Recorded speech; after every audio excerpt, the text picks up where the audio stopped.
राजा विरेचन आणि भक्त प्रल्हाद यांचा नातू बळी हा अत्यंत सुशील, शीलवान, धाडशी, कर्तृत्ववान, एकनिष्ठ असा राजा होता. जरी तो राक्षस कुळातील असला तरी तो सर्वगुण संपन्न असा राजा होता. त्यामुळे तो प्रजेचे अत्यंत हित पाहत होता. प्रजा देखील त्याला खूप मानत होती आणि असं असताना देखील त्याला खूप गर्व झाला आणि तो आपल्याला इंद्राचं आसन मिळावं अशी आशा करू लागला.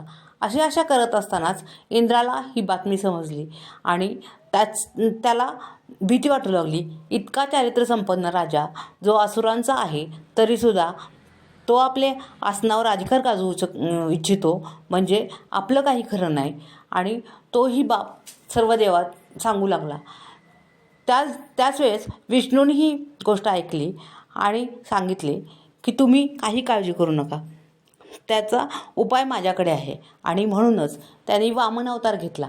वामन अवतार घेतल्यानंतर त्यांनी त्याच्याकडे गेले आणि अत्यंत दानशूर असा असल्यामुळे जेव्हा तो स्नानगृहातून स्नान करून बाहेर आला की दानासाठी उभा राहत होता, त्यावेळेस तो वामन त्याच्याकडे दान मागण्यासाठी आला. त्यावेळेस त्याने म्हटले, हे हे ब्राह्मण, तुला काय हवं आहे?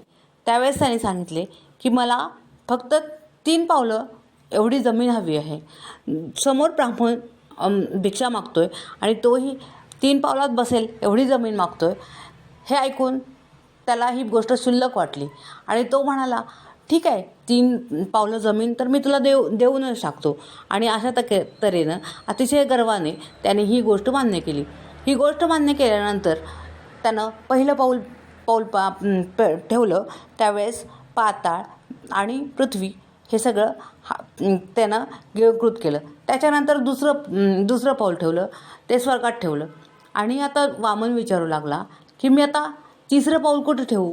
अत्यंत दानशूर असलेला तो राजा, त्याला आता कळालं की ब्राह्मणांना आपल्याकडं दान मागितलं आहे आणि हा याचक स्वरूपात आपल्याकडं आला आहे आणि ह्याचं दान आपण स्वीकारलंच, ह्याला आपण दान दिलंच पाहिजे.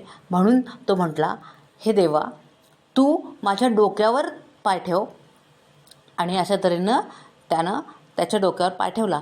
अर्थातच तो पाताळात गाडला गेला. ज्यावेळेस तो गाडला गेला त्यावेळेस त्याला कळाले वामन म्हणजे दुसरा तिसरा कोणी नसून हा विष्णूचा अवतार आहे आणि साक्षात विष्णू माझ्या दारात आला आहे.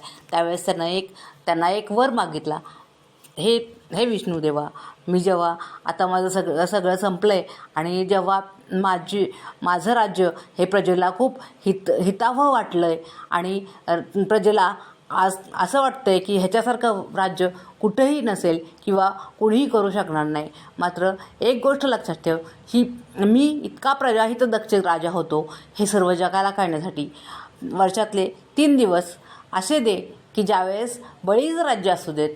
आणि ते दिवस म्हणजे चतुर्दशी म्हणजे दिवाळी, पाडवा आणि भाऊबीज अशा 3 दिवस आपल्यावर हिंदू समाजात अशी समज आहे की हे 3 दिवस हे बळीचं राज्य असं मानलं जातं किंवा बळी तेव्हा इथं साक्षात अवतीर्ण असतो आणि त्यामुळे सर्वत्र आनंद साजरा करण्याची प्रथा आपल्याकडे पडली.